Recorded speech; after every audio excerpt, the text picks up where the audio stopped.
Gaza, mort de Mohamed Sinwar, chaos humanitaire, blocage de l'aide et incertitude sur la direction du Hamas. Actu Moyen-Orient. Israël a annoncé la mort de Mohamed Sinwar, chef militaire du Hamas à Gaza et frère de Yahya Sinwar, tué en octobre 2024. Cette élimination, confirmée par plusieurs sources israéliennes, marque un tournant dans la stratégie d'Israël, qui affirme désormais contrôler près de la moitié de la bande de Gaza et vise à occuper 75% du territoire dans les 2 prochains mois.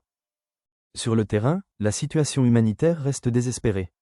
Des milliers de Palestiniens ont pillé un entrepôt du Programme alimentaire mondial à Deir al-Balah, emportant toute la nourriture disponible. Ce pillage s'explique par l'extrême rareté de l'aide et la faim, mais aussi par la désorganisation de la distribution.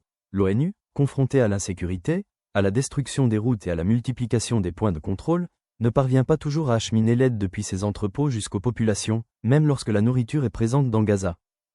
Parfois, l'aide reste stockée car les combats rendent les distributions dangereuses, ou parce que des blocages administratifs imposés par Israël ou des rivalités entre acteurs humanitaires retardent les opérations.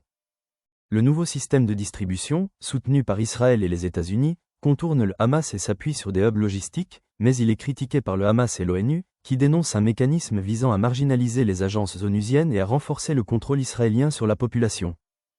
Le Hamas, affaibli par la perte de ses chefs et la défiance de la population, tente de conserver son influence sur l'aide et sur la société, mais il perd progressivement le contrôle des civils, qui affluent désormais en masse vers les nouveaux centres de distribution, brisant la barrière de la peur.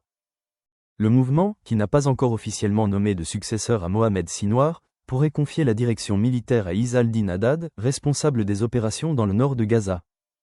Malgré la famine imminente, le Hamas prend son temps pour répondre à la dernière proposition de cessez-le-feu, car il consulte ses alliés et exige des garanties sur l'aide humanitaire et le retrait israélien, alors qu'Israël a accepté le plan américain et affirme vouloir poursuivre l'offensive jusqu'à la destruction totale du Hamas et la libération des otages.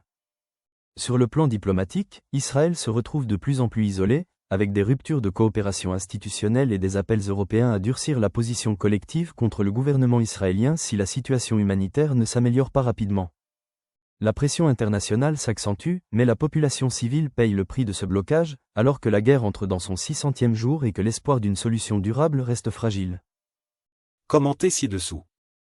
N'oubliez pas de cliquer sur « J'aime » et de vous abonner pour suivre l'actualité en temps réel.